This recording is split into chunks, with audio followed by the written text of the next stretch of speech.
ॐ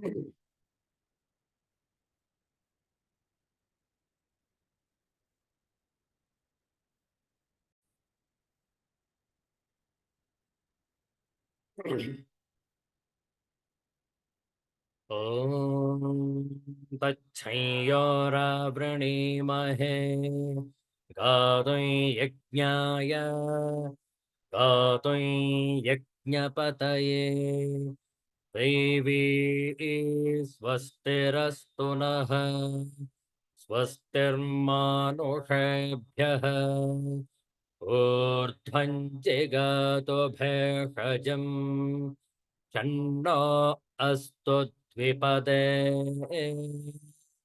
शञ्चतुष्पदे ॐ शान्तः शान्तः शान्तिः ॐ सहना भवतु सहनौ भुनक्तु सह वीर्यङ्करवावहै तेजस्विनावधेतमस्तु मा विद्विषावहै ॐ शान्तः शान्तः शान्तिः हरिः ॐ श्रीगुरुभ्यो नमः हरिः ॐ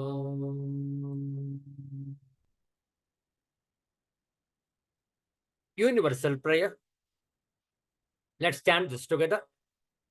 O hidden life, vibrant in every atom. O hidden light, shining in every creature. O hidden love, embracing all in oneness. May each who feels himself as one with thee know he is also one with every other.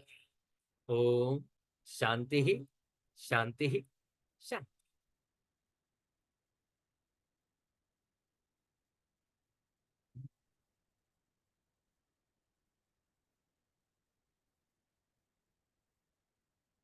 Today we'll chant the hymn Shri Rajarajeshwari Mantrastavarajaha. The name of the hymn is Shri Rajarajeshwari Mantrastavarajaha. ಒಂದು ದಿವ್ಯವಾದ ದೇವಿಯ ಸ್ತೋತ್ರವನ್ನು ಪಾರಾಯಣ ಮಾಡುತ್ತೇವೆ. ಶ್ರದ್ಧೆಯಿಂದ ಆಲಿಸುವಂತವರಾಗಿ ಶ್ರಾವಣ ಮಾಸದ ಶುದ್ಧ ಸಪ್ತಮಿಯ ದಿನ ಆದಿತ್ಯವಾಸರ ಆಗಸ್ಟ್ ತಿಂಗಳ 11ನೇ ತಾರೀಕು 2024ನೇ ಇಸವಿ. ಶ್ರೀ ರಾಜರಾಜೇಶ್ವರಿ ಮಂತ್ರಸ್ತವರಾಜ.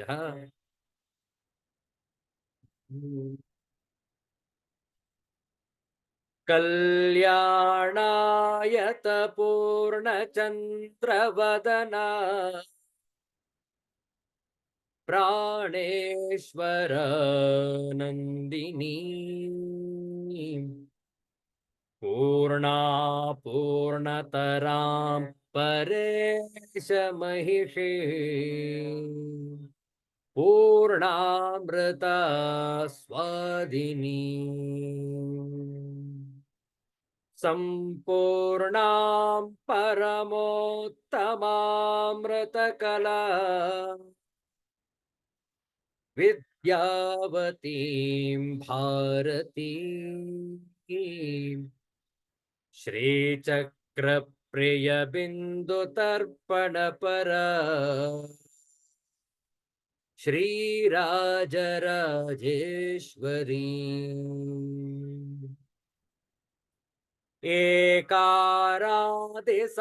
एकारादिसमस्तवर्ण विविधाकारैकचिद्रूपिणी चैतन्यात्मक चक्रराजनिलय चक्रांत संचारिणी भावा भाव विभाविनी भवपरा सद्भक्ति चिंतामणि श्रीचक्र प्रिय बिंदु तर्पण पर श्रीराजराजेश्वरी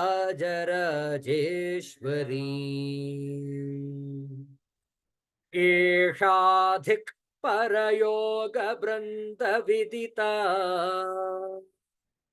स्वानंद भूतां परा पश्यन्तीं तनुमध्यमा विलसिनी श्रीवैखरी रूपिणी आत्मानात्मविचारिणी विवरगा विद्यां त्रिबीजात्मिका श्रीचक्र प्रिय बिंदु तर्पण पर श्रीराजराजेश्वरी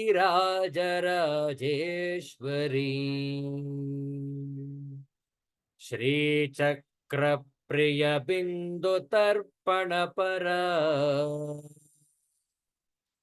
श्रीराजराजेश्वरी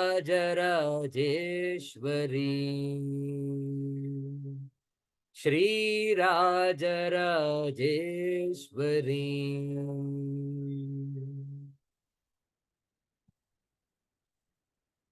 ಒಂದು ಮಂಗಳಕರವಾದ ದೇವಿಯ ಭಜನೆಯನ್ನು ಮಾಡೋಣ. ಶಾರದಾ ಮಾತೆಯ ಭಜನೆ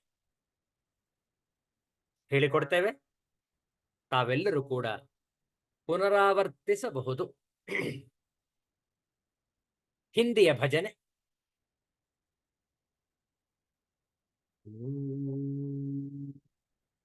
या देवी सर्वभूतेषु मातृरूपेण संस्थिता नमस्तस्यै नमस्तस्यै नमस्तस्यै नमो नमः. या देवी सर्वभूतेषु बुद्धिरूपेण संस्थिता नमस्तस्यै नमस्तस्यै नमस्तस्यै नमो नमः. या देवी सर्वभूतेषु शक्तिरूपेण संस्थिता नमस्तस्यै नमस्तस्यै नमस्तस्यै नमो नमः.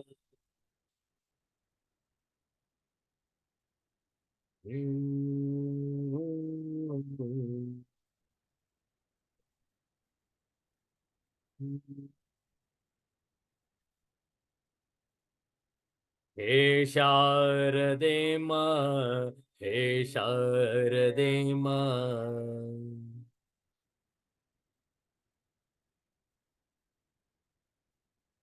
अज्ञानता से हमें तार दे मां.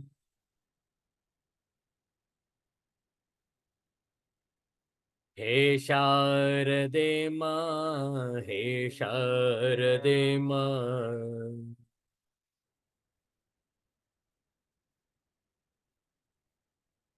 अज्ञानता से हमें तार दे मां.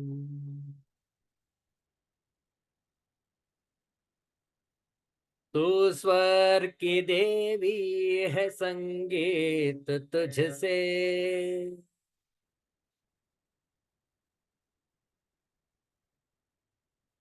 हर शब्द तेरा है, हर गीत तुझसे.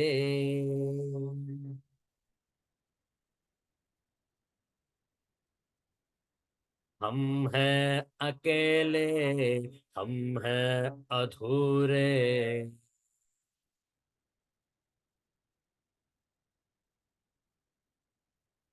तेरी चरण में हमें प्यार दे मां.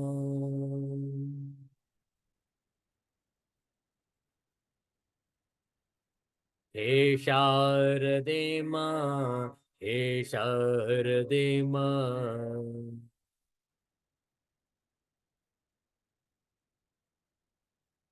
अज्ञानता से हमें तार दे मां।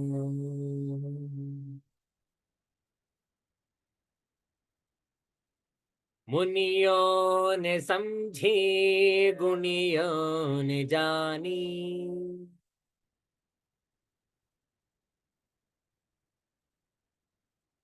वेदों की भाषा, पुराणों की वाणी।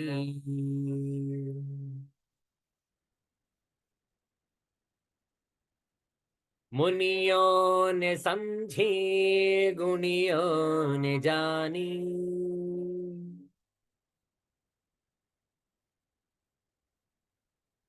वेदों की भाषा, पुराणों की वाणी।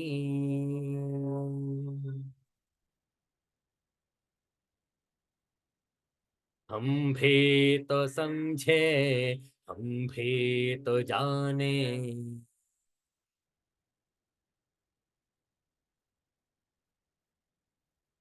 विद्या का हमको अधिकार दे मां।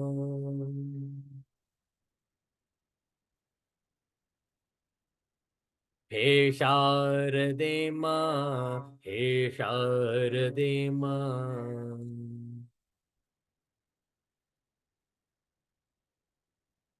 अज्ञानता से हमें तार दे मां।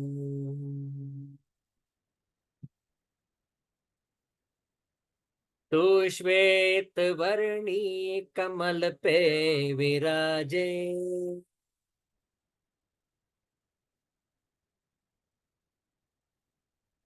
हाथों में वीणा, मुकुट सर पे साजे।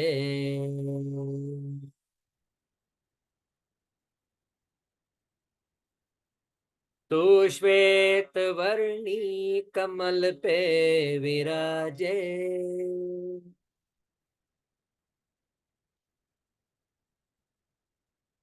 हाथों में वीणा, मुकुट सर पे साजे।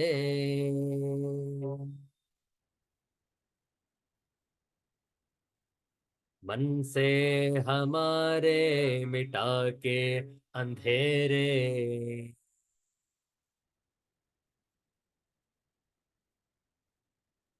मन से हमारे मिटा के अंधेरे।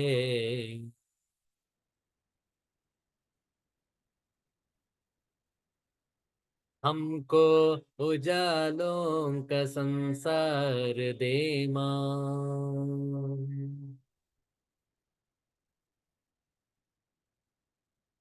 हे शारदे मां, हे शारदे मां।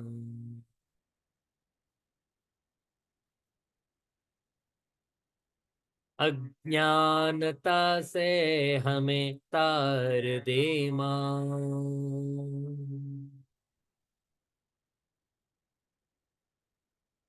हे शारदे मां, हे शारदे मां।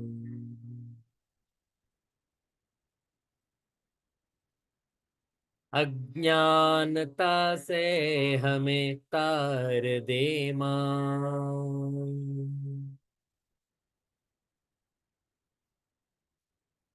अज्ञानता से हमें तार दे मां।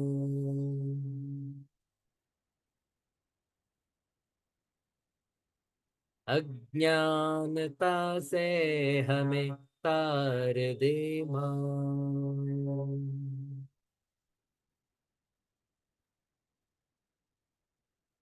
श्री शारदा माता की जय।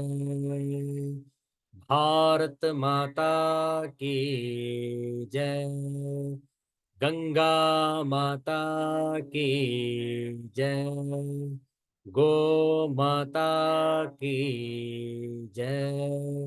गायत्री गायत्री माता की जय।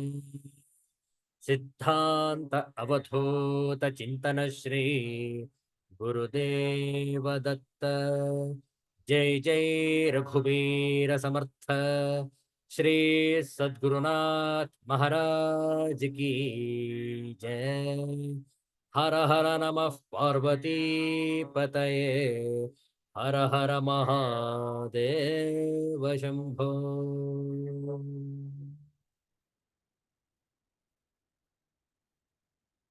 ಶ್ರಾವಣ ಶುದ್ಧ ಸಪ್ತಮಿ ಆದಿತ್ಯವಾಸರ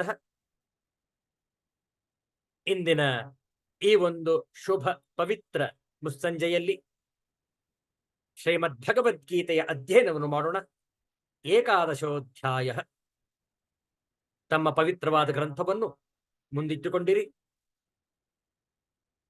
ಶ್ರೀಮದ್ ಭಗವದ್ಗೀತೆಯ ಏಕಾದಶೋಧ್ಯಾಯ ಮೊದಲ ಶ್ಲೋಕದಿಂದ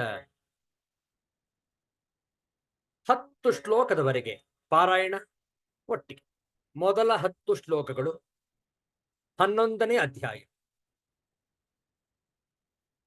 ಓಂ ಶ್ರೀ ಪರಮಾತ್ಮನೇ ನಮಃ. ಅಥ ಏಕಾದಶೋಧ್ಯಾಯಃ. ವಿಶ್ವರೂಪದರ್ಶನಯೋಗಃ. ಅರ್ಜುನ ಉವಾಚ ಮದನುಗ್ರಹಾಯ ಪರಮಂ ಗುಹ್ಯಮಧ್ಯಾತ್ಮಸಂಹಿತಂ ಯತ್ವಯೋಕ್ತಂ ವಚಸ್ತೇನ ಮೋಹೋಯಂ ವಿಗತೋ ಮಮ ಭವಾಪ್ಯಯೋ ಹಿ ಭೂತಾನಾಂ ಶ್ರುತೌ ವಿಸ್ತರಶೋ ಮಯಾ ತ್ವತ್ತಃ ಕಮಲಪತ್ರಾಕ್ಷ ಮಾಹಾತ್ಮ್ಯಮಪಿ ಚಾವ್ಯಯಂ ಏವಮೇತದ್ಯಥಾಥತ್ವಂ ಆತ್ಮಾನಂ ಪರಮೇಶ್ವರ ದ್ರಷ್ಟುಮಿಚ್ಛಾಮಿ ತೇ ರೂಪಂ ಐಶ್ವರಂ ಪುರುಷೋತ್ತಮ ಮನ್ಯಸೇ ಯದಿ ತಚ್ಛಕ್ಯಂ ಮಯಾ ದ್ರಷ್ಟುಮಿತಿ ಪ್ರಭೋ ಯೋಗೇಶ್ವರ ತತೋ ಮೇ ತ್ವಂ ದರ್ಶಯಾತ್ಮಾನಮವ್ಯಯಂ. ಶ್ರೀಭಗವಾನುವಾಚ ಪಶ್ಯ ಮೇ ಪಾರ್ಥರೂಪಾಣಿ ಶತಶೋಥಸಹಸ್ರಶಃ ನಾನಾವಿಧಾನಿ ದಿವ್ಯಾನಿ ನಾನಾವರ್ಣಾಕೃತೀನಿ ಚ ಪಶ್ಯಾದಿತ್ಯಾನ್ ವಸೂನ್ ರುದ್ರಾನ್ ಅಶ್ವಿನೋ ಮರುತಸ್ತಥಾ ಬಹೂನ್ಯದ್ರಷ್ಟಪೂರ್ವಾಣಿ ಪಶ್ಯಾಶ್ಚರ್ಯಾಣಿ ಭಾರತ. ಇಹೈಕಸ್ಥಂ ಜಗತ್ಕೃತ್ಸ್ನಂ ಪಶ್ಯಾದ್ಯ ಸಚರಾಚರಂ ಮಮ ದೇಹೇ ಗುಡಾಕೇಶ ಯಚ್ಚಾನ್ಯದ್ರಷ್ಟುಮಿಚ್ಛಸಿ ನ ತು ಮಾಂ ಶಕ್ಯಸೇ ದ್ರಷ್ಟುಂ ಅನೇನೈವ ಸ್ವಚಕ್ಷುಷಾ ದಿವ್ಯಂ ದದಾಮಿ ತೇ ಚಕ್ಷುಃ ಪಶ್ಯ ಮೇ ಯೋಗಮೈಶ್ವರಂ. ಸಂಜಯ ಉವಾಚ ಏವಮುಕ್ತ್ವಾ ತತೋ ರಾಜನ್ ಮಹಾಯೋಗೇಶ್ವರೋ ಹರಿಃ ದರ್ಶಯಾಮಾಸ ಪಾರ್ಥಾಯ ಪರಮಂ ರೂಪಮೈಶ್ವರಂ ಅನೇಕವಕ್ತ್ರನಯನಂ ಅನೇಕಾದ್ಭುತದರ್ಶನಂ ಅನೇಕದಿವ್ಯಾಭರಣಂ ದಿವ್ಯಾನೇಕೋದ್ಯತಾಯುಧಂ. ಓಂ ಶಾಂತಿ ಶಾಂತಿ ಶಾಂತಿ. ಹರಿ ಓಂ. ಶ್ರೀ ಗುರುಭ್ಯೋ ನಮಃ. ಹರಿ ಓಂ.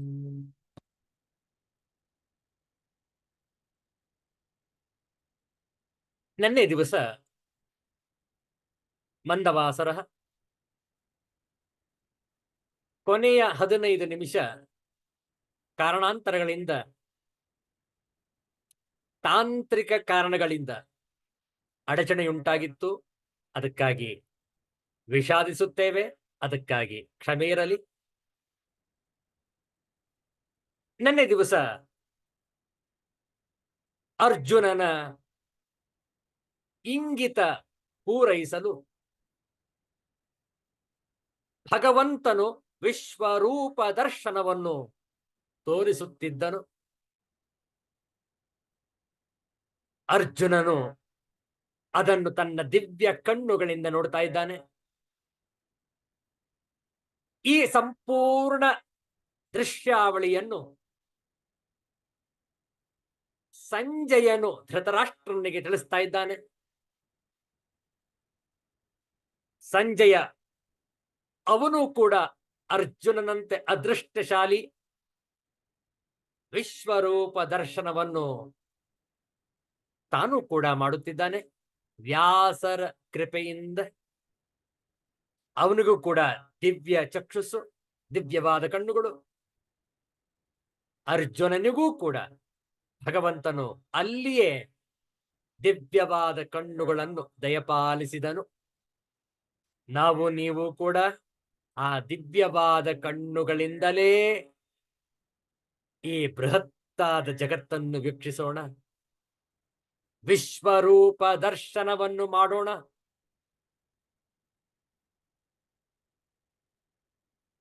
ಆ ವಿಶ್ವರೂಪ ದರ್ಶನವನ್ನು ವರ್ಣಿಸುವ ಮೊದಲು ಒಂದು ತತ್ವ ವಿಚಾರವನ್ನು ಮಾಡೋಣ. Doctor D V. ಗುಂಡಪ್ಪನವರ ವಿಚಾರಧಾರೆಯೊಂದಿಗೆ. ಇಲ್ಲಿ ಡಾಕ್ಟರ್ ಗುಂಡಪ್ಪನವರು ಕೇಳ್ತಾ ಇದ್ದಾರೆ, ಎಲ್ಲರಿಗೂ ಕೂಡ ವ್ಯಂಗ್ಯವಾಗಿ ಕೇಳ್ತಾ ಇದ್ದಾರೆ, ಅಥವಾ ಅವರಿಗೆ ಅವರೇ ಪ್ರಶ್ನೆ ಮಾಡ್ಕೊಳ್ತಾ ಇದ್ದಾರೆ. ಈ ಜಗತ್ತು ಎಷ್ಟು ವಿಶಾಲವಾಗಿದೆ. ಭಗವಂತನ ವಿರಾಟ್ ಸ್ವರೂಪ. ಆ ಜಗತ್ತು ಒಂದಿದೆಯೋ ಅಥವಾ ಒಂದೊಂದು ಜೀವಿಗೂ ಒಂದೊಂದು ಪ್ರಪಂಚವಿದೆಯೋ? ಬಹಳ ಸುಂದರವಾಗಿದೆ. ಆ ಶ್ಲೋಕವನ್ನು ಪರದೆ ಮೇಲೆ ಹಂಚಿಕೊಳ್ತೇವೆ. ನಂತರ ಅದರ ವಿವರಣೆಯನ್ನು ನೋಡೋಣ.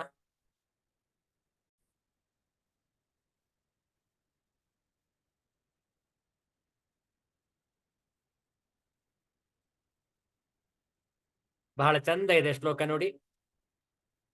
ಇನ್ನು ಸ್ವಲ್ಪ ದೊಡ್ಡದಾಗಿ ಮಾಡ್ತೇವೆ, ಸ್ಪಷ್ಟವಾಗಿ ಎಲ್ಲರಿಗೂ ಕೂಡ ಕಾಣಿಸುವುದು. ಬಹುಶಃ ಈಗ ಕಾಣಿಸ್ತಾ ಇದೆ ಅಂತ ನೋಡೋಣ. ಬಹಳ ಸುಂದರವಾಗಿದೆ ಈ ಒಂದು ಚತುಷ್ಪದಿ, 4 ಸಾಲುಗಳುಳ್ಳಂತಹ ವಿಶೇಷವಾದಂತಹ ಡಾಕ್ಟರ್ ಡಿ.ವಿ. ಗುಂಡಪ್ಪನವರ ಕೃತಿ ಮಂಕುತಿಮ್ಮನ ಕಗ್ಗ. ಇದರಲ್ಲಿ ಒಂದು ರಹಸ್ಯವಾದ ವಿಷಯವೂ ಕೂಡ ಇದೆ. ಈ ಪದ್ಯ ರಚನೆಯಲ್ಲಿ ನೋಡಿ, ಸುಮಾರು 500 ಶ್ಲೋಕಗಳಿಗಿಂತ ಹೆಚ್ಚಿದೆ. ಪ್ರತಿಯೊಂದು ಕಗ್ಗದ ಶ್ಲೋಕದಲ್ಲೂ ಕೂಡ ಒಂದು ವಿಶೇಷವಾದ ಅಲಂಕಾರಿಕ ಪ್ರಯತ್ನವನ್ನು ಮಾಡಿದ್ದಾರೆ ಡಾಕ್ಟರ್ ಡಿ.ವಿ. ಗುಂಡಪ್ಪನವರು. ಇದು ಕಾವ್ಯದ ರಚನೆಯಲ್ಲಿರುವಂತಹ ಒಂದು ವಿಶೇಷ. ಏನದು ನೋಡಿ, ಪ್ರತಿಯೊಂದು ಶ್ಲೋಕದ 2ನೆಯ ಪದ ಯಾವುದಿದೆ, ಅದೇ ಪದ ಪ್ರತಿಯೊಂದು ಸಾಲಿನಲ್ಲೂ 2ನೆಯ ಪದ ಅದೇ ಆಗಿರುತ್ತೆ. ಉದಾಹರಣೆಗೆ ನೋಡಿ, ಬಾನಾಚೆಯಿಂ ನಾ ಇದೆ. 2ನೇ ಸಾಲು ನೋಡಿ, ನಾ ನೆನುವ ನಾ ಇದೆ, ನಾ ನೇ.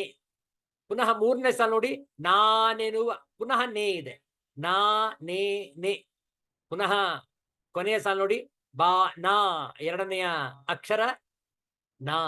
ಹೀಗೆ ಪ್ರತಿಯೊಂದು ಶ್ಲೋಕದಲ್ಲೂ ಕೂಡ 2ನೆಯ ಅಕ್ಷರ, ಪ್ರತಿ ಸಾಲಿನ 2ನೆಯ ಅಕ್ಷರ ಒಂದೇ.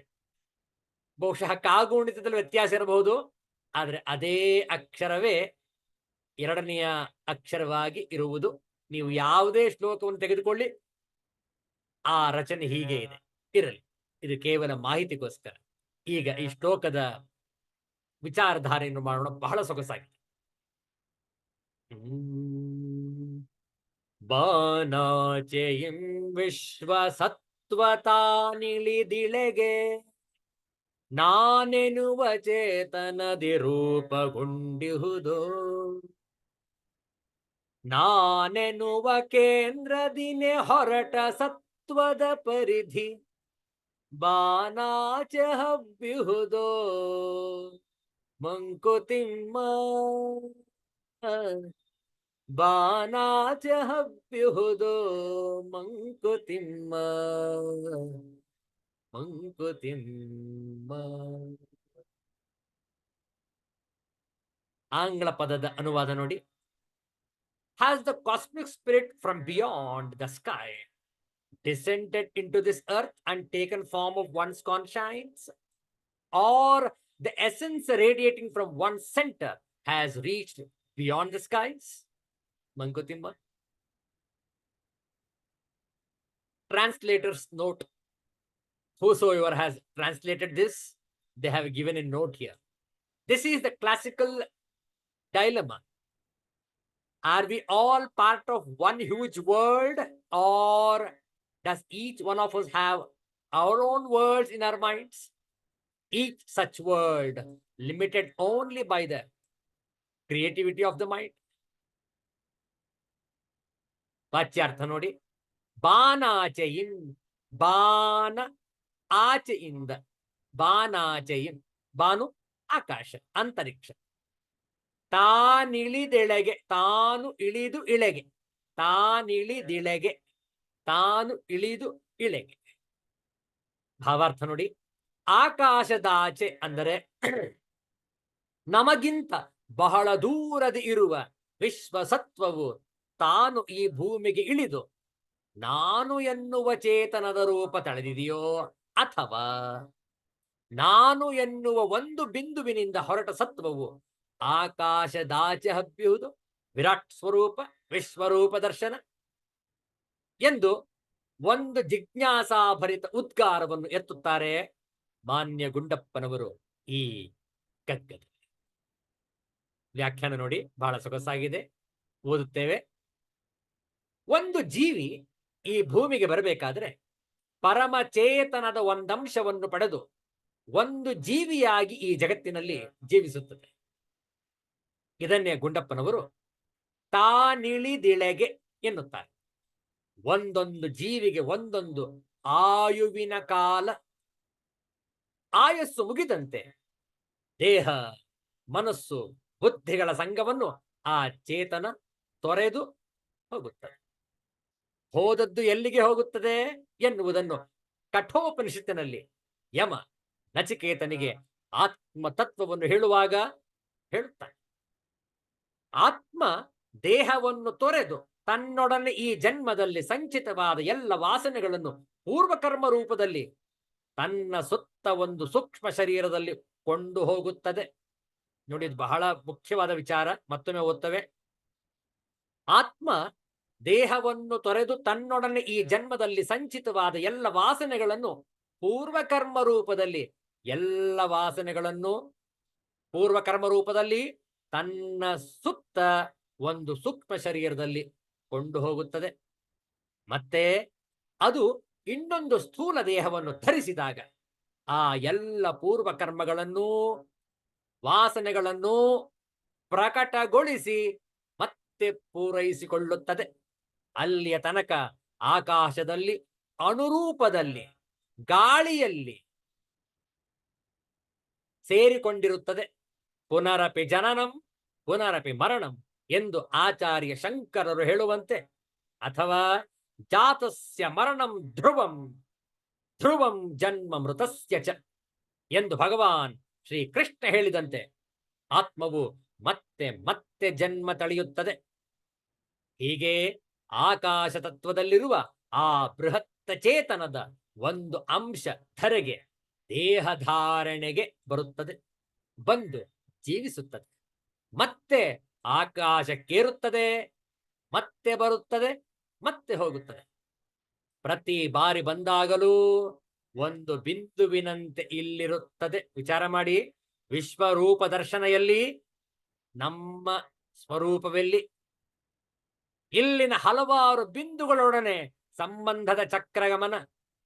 ಈ ಭೂಮಿಯ ಮೇಲೆ ಎಷ್ಟು ಜೀವರಾಶಿಗಳಿವೆಯೋ ಅಷ್ಟೇಯೋ, ಹೆಚ್ಚೋ ಅಥವಾ ಕಡಿಮೆಯೋ ಜೀವರಾಶಿಗಳು ಆಕಾಶದಲ್ಲಿಯೂ ಅನುರೂಪದಲ್ಲಿ ಇದೆ ಎಂದು ನಮ್ಮ ನಂಬಿಕೆ. ಅಲ್ಲಿಯದು ಇಲ್ಲಿಗೆ ಬರುತ್ತವೆ, ಇಲ್ಲಿಯವು ಅಲ್ಲಿಗೆ ಹೋಗುತ್ತವೆ. ಇದೇ ಈ ಕಗ್ಗದ ಪೂರಣ. ಆದರೆ ಈ ಪ್ರಕ್ರಿಯೆಯನ್ನು 4 ಸಾಲುಗಳಲ್ಲಿ ವಿವರಿಸಲು ಸಾಧ್ಯವಿಲ್ಲ. ಕೇವಲ ಮಹಾ ವಿದ್ವಾಂಸರು ಮಾತ್ರ ಇದನ್ನು ಸೂಕ್ಷ್ಮವಾಗಿ ವಿವರಿಸಬಲ್ಲರು. ಆದರೆ ಎಂದು ಆ ಜೀವ ಪೂರ್ವ ಕರ್ಮ ರಹಿತವಾಗುತ್ತದೋ ಅಥವಾ ಎಂದು ಆ ಜೀವ ವಾಸನಾರಹಿತವಾಗುತ್ತದೋ ಅಂದು ಅದು ಪ್ರಕೃತಿ ಸಂಬಂಧವನ್ನು ತೊರೆದು ಶುದ್ಧವಾಗಿ ತನ್ನ ಸ್ವಸ್ಥಾನವಾದ ಪರಮಾತ್ಮನನ್ನು ಸೇರುತ್ತದೆ ಎನ್ನುತ್ತದೆ ಭಾರತೀಯ ವೇದಾಂತ. ವಾಚಕರೇ, ಮಾನ್ಯ ಗುಂಡಪ್ಪನವರು ಈ ಕಗ್ಗದಲ್ಲಿ ಒಂದು ಸಂದೇಹದ ರೂಪದಲ್ಲಿ ಈ ವಿಚಾರವನ್ನು ನಮ್ಮ ಮುಂದೆ ಪ್ರಸ್ತಾಪ ಮಾಡಿದ್ದರೂ ನಮ್ಮನ್ನು ವಿಚಾರಕ್ಕೆ ಹಚ್ಚುವುದಕ್ಕೋಸ್ಕರವೇ ಈ ರೀತಿಯ ಪ್ರಸ್ತಾಪ ಮಾಡಿದ್ದಾರೆ ಎಂದು ನನ್ನ ನಂಬಿಕೆ. ಈ ವಿಚಾರವನ್ನು ನಂಬಬೇಕು, ಏಕೆಂದರೆ ನಂಬಿಕೆಯೇ ನಮ್ಮ ಅಸ್ತಿತ್ವದ ಆಧಾರವಲ್ಲವೇ? ವಿಚಾರ ಮಾಡಿ. ಇಂತಹ ಸುಂದರವಾದ ತತ್ವಜ್ಞಾನ ನಮಗೆಲ್ಲರಿಗೂ ಕೂಡ ಪ್ರಾಪ್ತಿಯಾದಾಗ ಒಂದು ವಿಶೇಷವಾದಂತಹ ಪರಿವರ್ತನೆಯುಂಟಾಗುವುದು. ಅದೇನೆಂದರೆ, ನಾವು ಜೀವನದಲ್ಲಿ ಎಂದೂ ಕೂಡ ಪಾಪ ಕಾರ್ಯಗಳನ್ನು ಮಾಡುವುದಿಲ್ಲ. ನೋಡಿ, ಆದ್ದರಿಂದ ಆ ವಿಶ್ವರೂಪ ದರ್ಶನವನ್ನು ನಾವೆಲ್ಲರೂ ಕೂಡ ಮಾಡುತ್ತಿರಬೇಕು. ಈ ಜಾಗೃತಿ ಸದಾ ನಮ್ಮ ಮನಸ್ಸಿನಲ್ಲಿ ಇರಬೇಕು. ನೋಡೋಣ, ನಿನ್ನೆ ದಿವಸ 10ನೆಯ ಶ್ಲೋಕ ಮತ್ತು 11ನೆಯ ಶ್ಲೋಕ ಇದರ ಪದಚ್ಛೇದವನ್ನು ಮಾಡ್ತಾ ಇದ್ವು. ಮತ್ತೊಮ್ಮೆ ಮಾಡಿ ನಂತರ ಅನ್ವಯಾರ್ಥವನ್ನು ನೋಡೋಣ. ಅನೇಕ ವಕ್ತ್ರ ನಯನಂ, ಅನೇಕಾದ್ಭುತ ದರ್ಶನಂ, ಅನೇಕ ದಿವ್ಯಾಭರಣಂ, ದಿವ್ಯಾನೇಕೋತ್ಯತಾಯುಧಂ, ದಿವ್ಯಮಾಲ್ಯಾಂಬರಧರಂ, ದಿವ್ಯಗಂಧಾನುಲೇಪನಂ, ಸರ್ವಾಶ್ಚರ್ಯಮಯಂ ದೇವಂ ಅನಂತಂ ವಿಶ್ವತೋಮುಖಂ. ಅನ್ವಯಾರ್ಥ ನೋಡಿಕೊಳ್ಳಿ.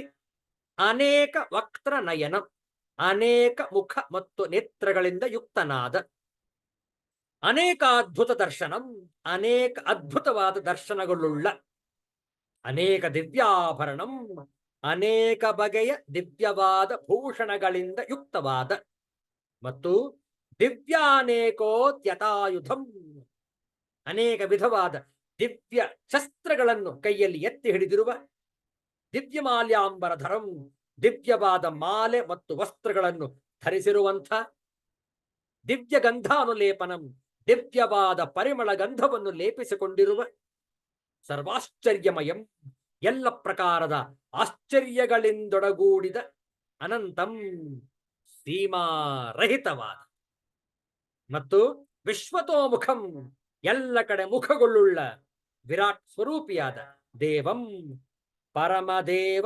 ಪರಮೇಶ್ವರನನ್ನು ಅರ್ಜುನನು ನೋಡಿದನು.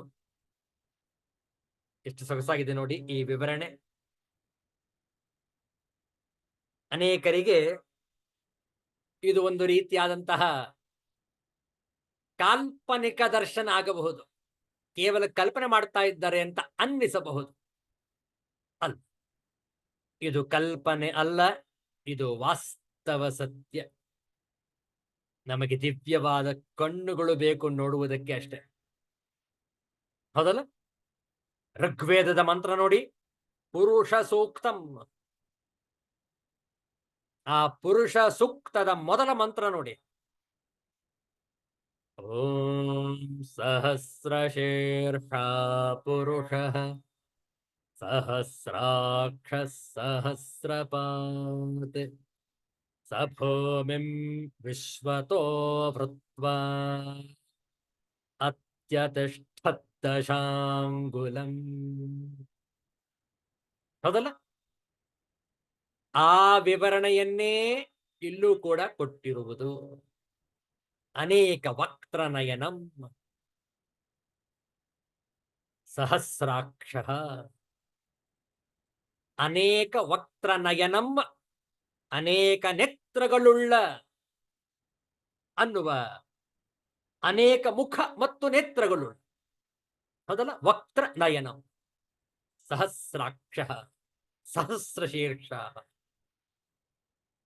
ಸಹಸ್ರ ಅನೇಕ, ಸಹಸ್ರಾರು. ಸಹಸ್ರ ಅಂದ್ರೆ ಕೇವಲ 1,000 ಅಂತ ಅರ್ಥ ಅಲ್ಲ. ಸಹಸ್ರಾರು ಅಂದ್ರೇನು? ಅನೇಕ. ಒಂದಲ್ಲ, ಅನೇಕ. ಏಕವಲ್ಲ, ಅನೇಕ. ಶೀರ್ಷಾಹ, ಶೀರ್ಷಾಹ ಶಿರಗಳು, ತಲೆಗಳು. ಸಹಸ್ರಾಕ್ಷ ಅನೇಕ ವಕ್ತ್ರನಯನಂ ಅನೇಕ ಕಣ್ಣುಗಳು. ವಿಚಾರ ಮಾಡಿ. ವಿಶ್ವರೂಪ ದರ್ಶನ ಮಾಡುವಾಗ ನಮಗೆ ಸ್ಪಷ್ಟವಾದ ತಿಳುವಳಿಕೆ ಇರಬೇಕು. ಉದಾಹರಣೆಗೆ, ನೀವು ಟಿವಿ ನೋಡ್ತಾ ಇದ್ದೀರಿ ಅಂತ ಇಟ್ಕೊಳ್ಳೋಣ, ಅಥವಾ ಯಾವುದೋ ಒಂದು ಸಿನಿಮಾ ನೋಡ್ತಾ ಇದ್ದೀರಿ ಅಂತ ಇಟ್ಕೊಳ್ಳೋಣ. ಆ ಪರದೆಯ ಮೇಲೆ ಅನೇಕ ಜನರನ್ನು ತೋರಿಸ್ತಾ ಇದ್ದಾರೆ. ಬಹುಶಃ ರಸ್ತೆ ದಾಟ್ತಾ ಇದ್ದಾರೆ, ಆ ಕಡೆ ಈ ಕಡೆ ವಾಹನ ಸಂಚರಿಸ್ತಾ ಇದೆ, ಆ ಕಡೆ ಈ ಕಡೆ ಆ ಪೆಡೆಸ್ಟ್ರಿಯನ್ಸ್, ಆ ಕಾಲುದಾರಿಯಲ್ಲೂ ಕೂಡ ಜನರು ಓಡಾಡ್ತಾ ಇದ್ದಾರೆ. ಕೆಲವರು ರಸ್ತೆ ದಾಟ್ತಾ ಇದ್ದಾರೆ, ಕೆಲವರು ರಸ್ತೆ ಬದಿಯಲ್ಲಿ ಹೋಗ್ತಾ ಇದ್ದಾರೆ. ಅನೇಕ ಜನರ ದೃಶ್ಯಾವಳಿಯನ್ನು ನೋಡ್ತಾ ಇದ್ದೀರಿ ಟಿವಿಯಲ್ಲಿ ಅಥವಾ ಸಿನಿಮಾದಲ್ಲಿ. ನೀವೇನ್ ನೋಡ್ತಾ ಇದ್ದೀರಿ ಅಂತಂದ್ರೆ, ಅನೇಕ ಜನರಿರಬಹುದು, ಅದರಲ್ಲಿ ನೋಡ್ತಾ ಇರೋದು ನೀವು ಭಗವಂತನ ವಿರಾಟ್ ಸ್ವರೂಪ. ಅನೇಕ ಜನರು ಅಂತಂದ್ರೆ ಭಗವಂತನೇ ವಿವಿಧ ರೂಪಗಳಲ್ಲಿ ಇರುವಂಥದ್ದು. ಅನೇಕರಿರಬಹುದು, ಎಲ್ಲರೂ ಕೂಡ ಭಗವಂತನಲ್ಲೇ ಇದ್ದಾರೆ. All in one. ವಿಚಾರ ಮಾಡಿ. ಬೇರೆ ಬೇರೆ ಬೇರೆ ಬೇರೆಯಾಗಿ ಕಾಣಬಹುದು ಅಷ್ಟೇ. ದಿವ್ಯವಾದ ಕಣ್ಣುಗಳಿಂದ ನೋಡಿದಾಗ ಎಲ್ಲರೂ ಒಂದರಲ್ಲೇ ಇರುವುದು ನಮಗೆ ಗೋಚರವಾಗುವುದು. ಅದನ್ನೇ ಅರ್ಜುನನು ಈಗ ದರ್ಶನ ಮಾಡ್ತಾ ಇದ್ದಾನೆ. ವಿಚಾರ ಮಾಡಿ. ಅನೇಕ ವಕ್ತ್ರನಯನ. ಆಚಾರ್ಯ ಶಂಕರರ ಭಾಷ್ಯವನ್ನು ನೋಡೋಣ. ಬಹಳ ಸುಲಭವಾಗಿದೆ, ಸಂಕ್ಷಿಪ್ತವಾಗಿದೆ. ಭಾಷ್ಯವನ್ನು ನೋಡಿ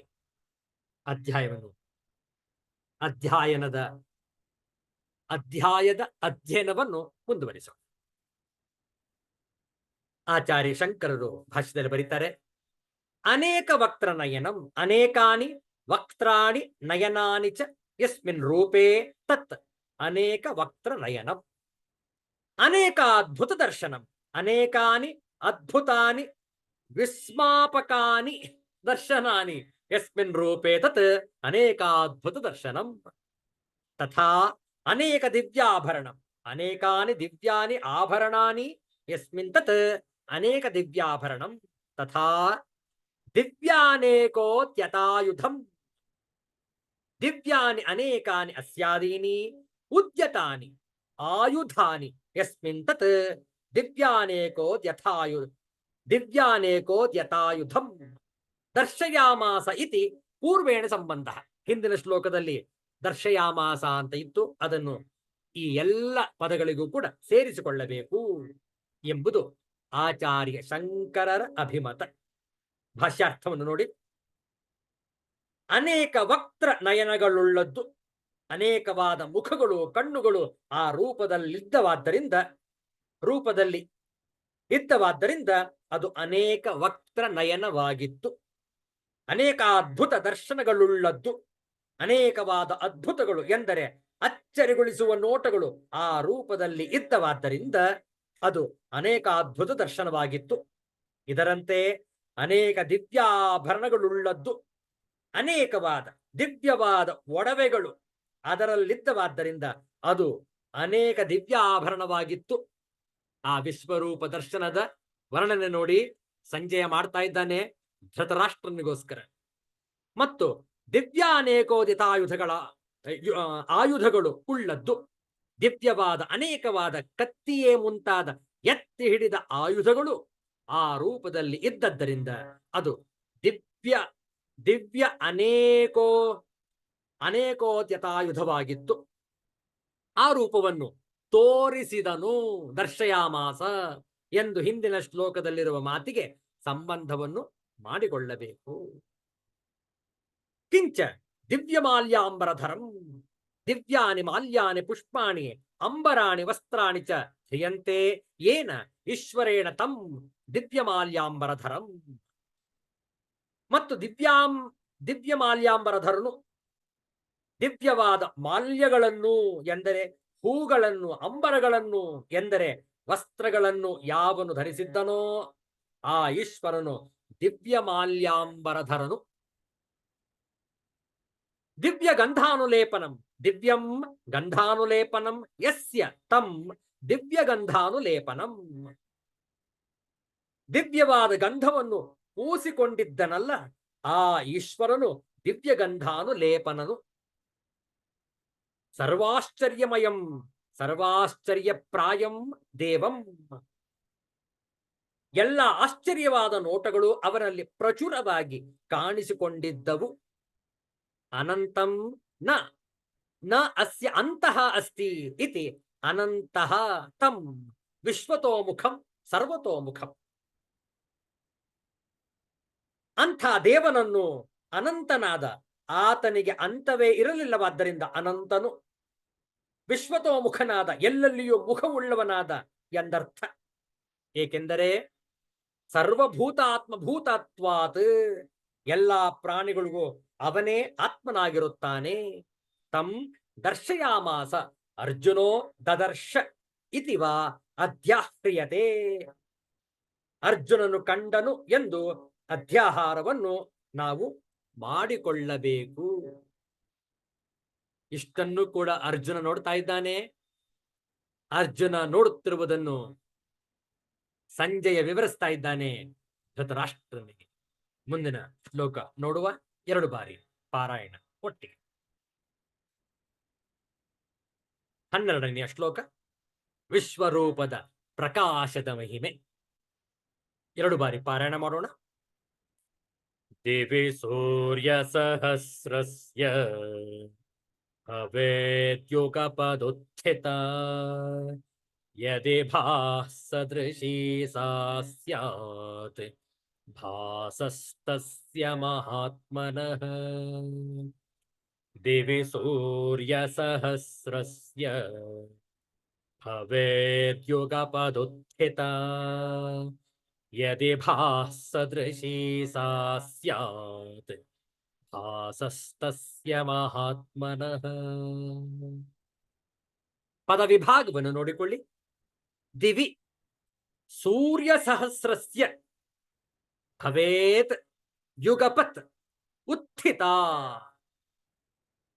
ಯದಿ ಭಾಹ ಸದೃಶೀ ಸಾ ಸ್ಯಾತ್ ಭಾಸಃ ತಸ್ಯ ಮಹಾತ್ಮನಃ.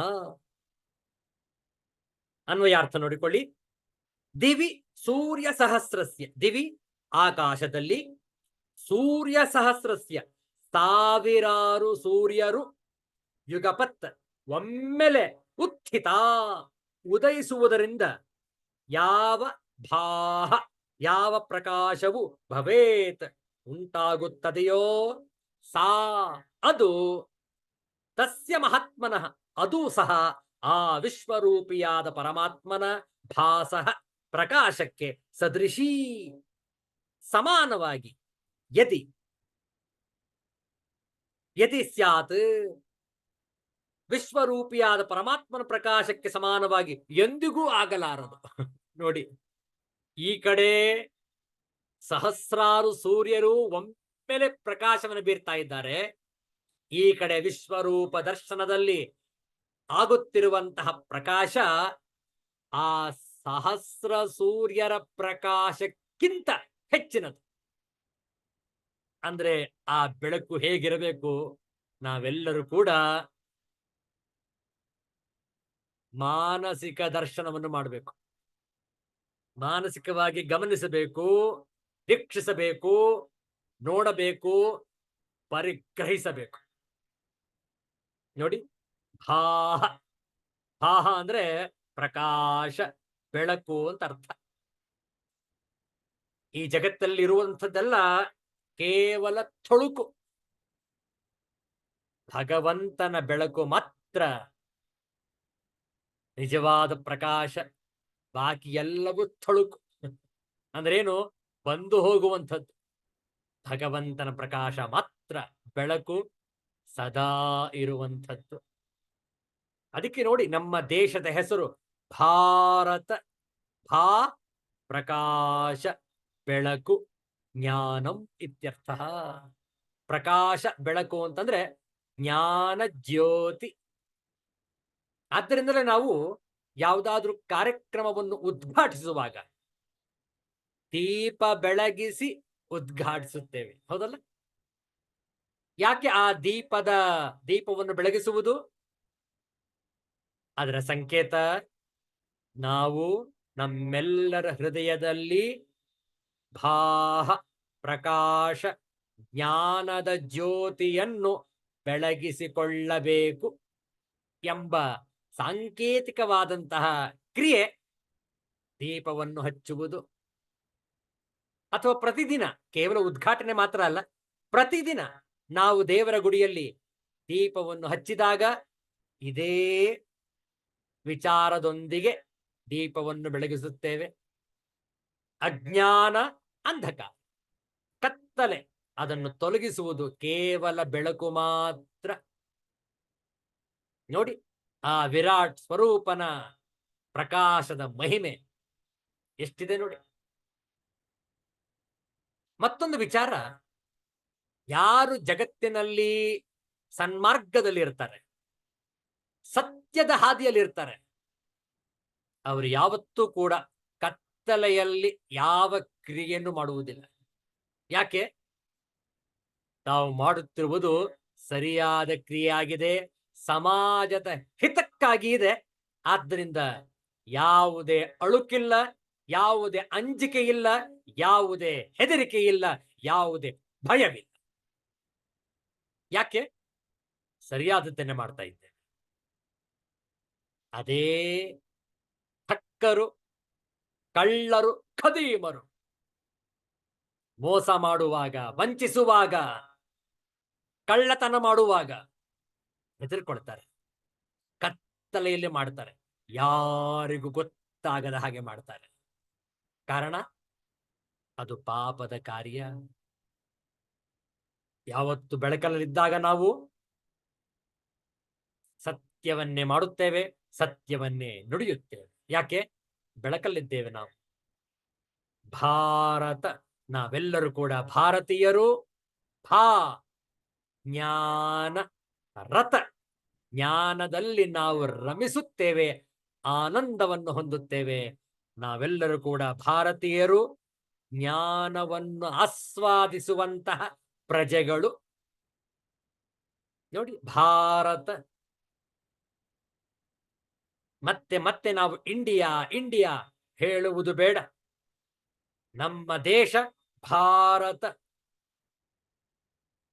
ನಾವು ವಿಳಾಸವನ್ನು ಕೊಡುವಾಗ ಯಾವಾಗಲೂ ಕೂಡ ಬರಿತೇವೆ ಇಂತಹ ನಗರ, ಇಂತಹ ರಾಜ್ಯ ಅಂತ ಹೇಳಿ. ಅದನ್ನು ಬರೆಯುವಾಗ ನಾವು ಕೊನೆಯಲ್ಲಿ ಬರಿತೇವೆ ಭಾರತ. ನಾವು ಕನ್ನಡದವರು, ಕನ್ನಡಿಗರು, ಕರ್ನಾಟಕದವರು. ಕರ್ನಾಟಕದ ರಾಜಧಾನಿ ಬೆಂಗಳೂರು.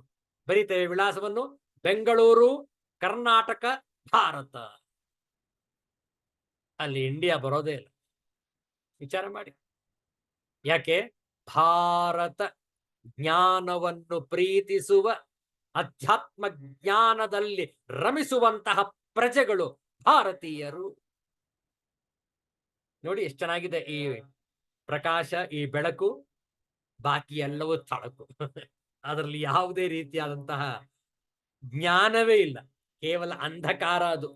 ಆ ತಳುಕಿನಲ್ಲಿ ಕೇವಲ ಏನದು ಶೃಂಗಾರ ಮಾತ್ರ. ಹಾಡುತ್ತಾರೆ, ಕುಣಿತಾರೆ, ನರ್ತನ ಮಾಡ್ತಾರೆ. ನಿಜವಾದ ಆನಂದ ಅಲ್ಲಿ ಇಲ್ಲ. ಜ್ಞಾನದ ಪ್ರಕಾಶದಲ್ಲಿದ್ದಾಗಲೇ ನಾವು ಆ ರಸಾಸ್ವಾದನೆಯನ್ನು ಮಾಡಬಹುದು. ಆನಂದದ ಸಚ್ಚಿದಾನಂದ ರೂಪವಾದಂತಹ ಆನಂದವನ್ನು ನಾವು ಪಡೆಯಬಹುದು. ಈ 12ನೇ ಶ್ಲೋಕದ ತಾತ್ಪರ್ಯವನ್ನು ನೋಡೋಣ. ದ್ಯುಲೋಕದಲ್ಲಿ ಸೂರ್ಯ ಸಹಸ್ರದ ಬೆಳಕು ಒಮ್ಮೆಗೆ ಎದ್ದುಕೊಳ್ಳುವುದಾದರೆ ಅದು ಆ ಮಹಾತ್ಮನ ಬೆಳಕಿಗೆ ಸಮಾನವಾದೀತು. ಆಚಾರ್ಯ ಶಂಕರದ ಭಾಷ್ಯ ನೋಡಿ. ದಿವಿ ಅಂತರಿಕ್ಷೇ ತೃತೀಯಸ್ಯಾಂ ವಾ ದಿವಿ ಸೂರ್ಯಾಣಾಂ ಸಹಸ್ರಂ ಸೂರ್ಯ ಸಹಸ್ರಂ ತಸ್ಯ ಯುಗಪತ್ ಉತ್ಥಿತಸ್ಯ ಸೂರ್ಯ ಸಹಸ್ರಸ್ಯ ಯಾ ಯುಗಪತ್ ಉತ್ಥಿತಾ ಭಾಹ ಸಾ ಯದಿ ಸದೃಶೀ ಸ್ಯಾತ್ ತಸ್ಯ ಮಹಾತ್ಮನಃ ವಿಶ್ವರೂಪಸ್ಯ ಭಾಸಃ ಯದಿ ವಾ ನ ಸ್ಯಾತ್ ತತಃ ವಿಶ್ವರೂಪಸ್ಯೈವ ಭಾಹ ಅತಿರಿಚ್ಯತೆ ಇತ್ಯಭಿಪ್ರಾಯಃ. ಭಾಷ್ಯಾರ್ಥವನ್ನು ನೋಡಿ. ದಿವಿ ಎಂದರೆ ಅಂತರಿಕ್ಷದಲ್ಲಿ. ಅಂತರಿಕ್ಷದಲ್ಲಿ ಎಂದಾಗಲಿ ಮೂರನೆಯದಾದ ಸ್ವರ್ಗದಲ್ಲಿ ಎಂದಾಗಲಿ ಎಂದು ಅರ್ಥ. ಸೂರ್ಯ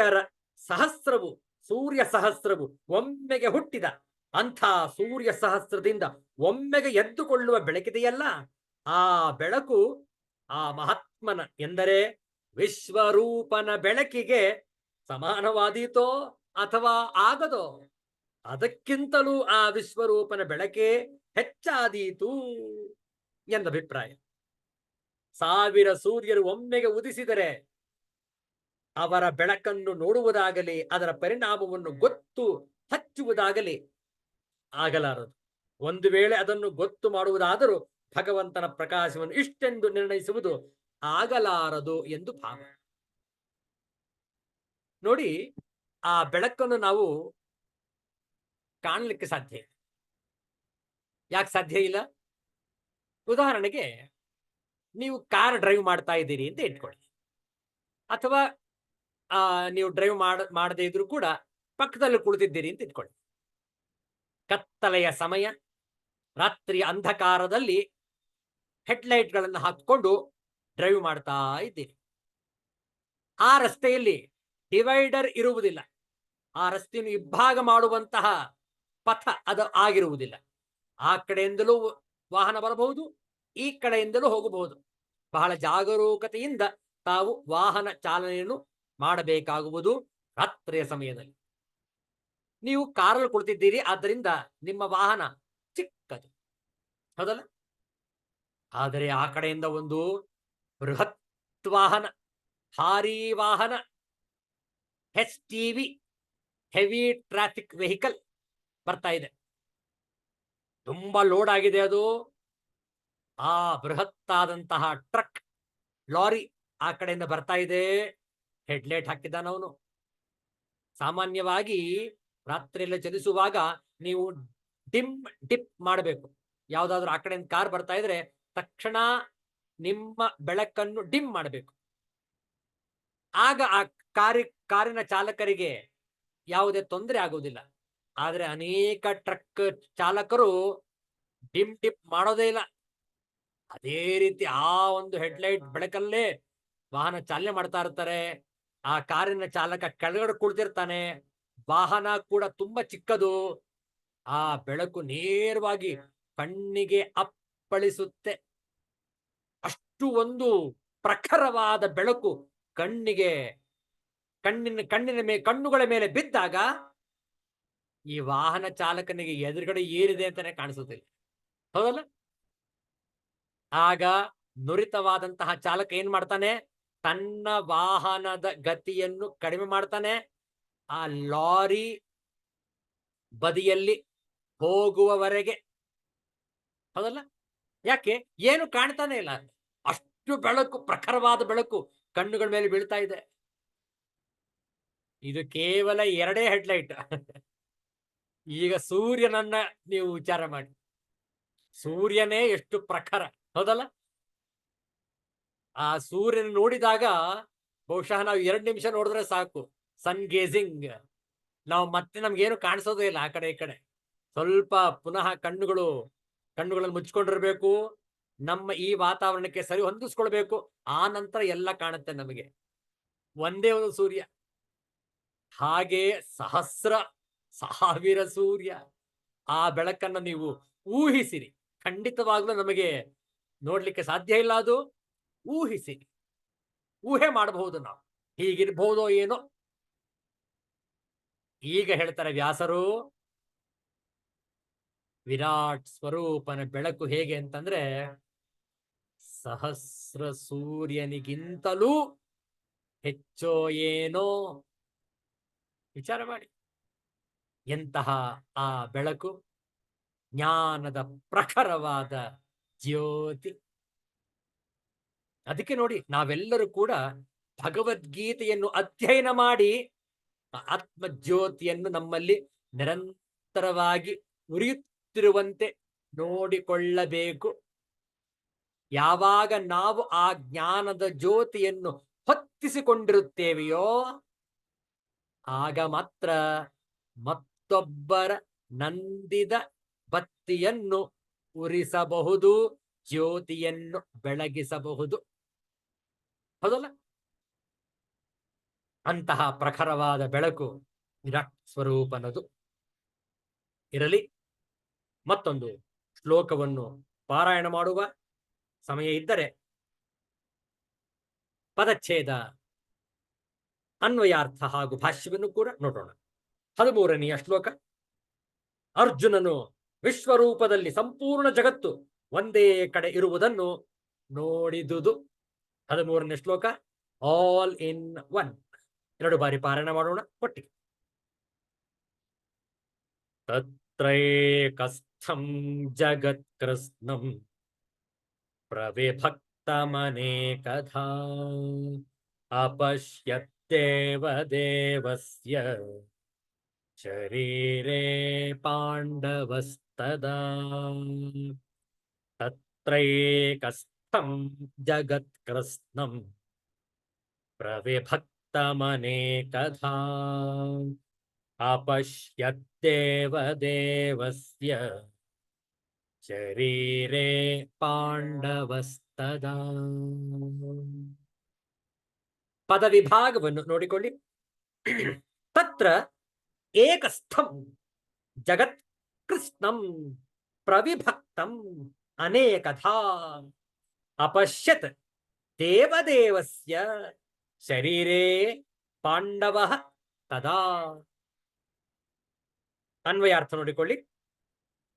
ಇಂತಹ ಆಶ್ಚರ್ಯಮಯ ರೂಪವನ್ನು ನೋಡುತ್ತಾ ಪಾಂಡುಪುತ್ರನಾದ ಅರ್ಜುನನು ತದಾ ಆ ಸಮಯದಲ್ಲಿ ಅನೇಕ ಪ್ರಕಾರದಿಂದ ಪ್ರವಿಭಕ್ತಂ ವಿಭಕ್ತ ಅರ್ಥಾತ್ ಬಿಡಿಬಿಡಿಯಾಗಿದ್ದ ಕೃಷ್ಣಂ ಜಗತ್ ಸಂಪೂರ್ಣ ಜಗತ್ತನ್ನು ದೇವದೇವಸ್ಯ ದೇವರ ದೇವನಾದ ಭಗವಾನ್ ಶ್ರೀ ಕೃಷ್ಣನ ತತ್ರ ಆ ಶರೀರೇ ಶರೀರದಲ್ಲಿ ಏಕಸ್ಥಂ ಒಂದೆಡೆ ಸ್ಥಿತವಾಗಿರುವುದನ್ನು ಅಪಶ್ಯತ್ ನೋಡಿದನು. ತಾತ್ಪರ್ಯ ನೋಡಿ, ಪಾಂಡುಪುತ್ರನಾದ ಅರ್ಜುನನು ಆಗ ಅನೇಕ ಪ್ರಕಾರದಿಂದ ವಿಭಕ್ತವಾದ ಸಮಸ್ತ ಜಗತ್ತನ್ನು ದೇವದೇವನಾದ ಭಗವಾನ್ ಶ್ರೀ ಕೃಷ್ಣನ ಆ ಶರೀರದಲ್ಲಿ ಒಂದೆಡೆ ಇರುವಂತೆ ನೋಡಿದನು. ಎಂತಹ ಅದೃಷ್ಟಶಾಲಿ ಅರ್ಜುನ! ಅದರಂತೆ ಅದೃಷ್ಟಶಾಲಿ ಸಂಜಯನೂ ಕೂಡ. ಇಂತಹ ವಿವರಣೆಯನ್ನು ನೀಡುತ್ತಿರುವಂತಹ ವ್ಯಾಸ ಮಹರ್ಷಿಗಳು ಇವರೆಲ್ಲರ ವಿಚಾರಧಾರೆಯನ್ನು ನಾವು ಆಸ್ವಾದಿಸುತ್ತಿದ್ದೇವೆ. ಈಗ ಈ ಕಲಿಯುಗದಲ್ಲಿ, ಈ ಆಧುನಿಕ ತಾಂತ್ರಿಕದ ಯುಗದಲ್ಲಿ ನಾವೆಲ್ಲರೂ ಕೂಡ ಭಗವಂತನ ದರ್ಶನವನ್ನು, ವಿರಾಟ್ ಸ್ವರೂಪವನ್ನು ನೋಡುತ್ತಿದ್ದೇವೆ. ಎಂತಹ ಪುಣ್ಯಶಾಲಿಗಳು, ಭಾಗ್ಯಶಾಲಿಗಳು ನೋಡಿ ನಾವೆಲ್ಲರೂ ಕೂಡ. ಕೇವಲ ಗುರುಗಳ ಅನುಗ್ರಹದಿಂದ ಮಾತ್ರ ಇಂತಹ ಸಾನ್ನಿಧ್ಯ ಸಾಧ್ಯವಾಗುವುದು. ಈ ಶ್ಲೋಕದ ಭಾಷ್ಯವನ್ನು ಮುಂದಿನ ವಾರ ಭೇಟಿಯಾದಾಗ ಮುಂದುವರಿಸೋಣ. ಶಾಂತಿ ಮಂತ್ರದೊಂದಿಗೆ ಇಂದಿನ ಸತ್ಸಂಗವನ್ನು ಸಂಪನ್ನಗೊಳಿಸೋಣ. ಓಂ ಸರ್ವೇಷಾಂ ಸ್ವಸ್ತಿ ಭವತು, ಸರ್ವೇಷಾಂ ಶಾಂತಿರ್ಭವತು, ಸರ್ವೇಷಾಂ ಪೂರ್ಣಂ ಭವತು, ಸರ್ವೇಷಾಂ ಮಂಗಳಂ ಭವತು, ಸರ್ವೇ ಭವಂತು ಸುಖಿನಃ, ಸರ್ವೇ ಸಂತು ನಿರಾಮಯಾಃ, ಸರ್ವೇ ಭದ್ರಾಣಿ ಪಶ್ಯಂತು, ಮಾ ಕಶ್ಚಿತ್ ದುಃಖಭಾಗ್ ಭವೇತ್. असतो मा सद्गमय, तमसो मा ज्योतिर्गमय, मृत्योर्मा अमृतंगमय. ओम शांति शांति शांति. हरिः ओम. श्री गुरुभ्यो नमः. हरिः ओम. ಎಲ್ಲರಿಗೂ ಒಳಿತಾಗಲಿ, ಎಲ್ಲರಿಗೂ ಶುಭವಾಗಲಿ. ಜೈ ಶ್ರೀ ಗುರುದೇವ ದತ್ತ.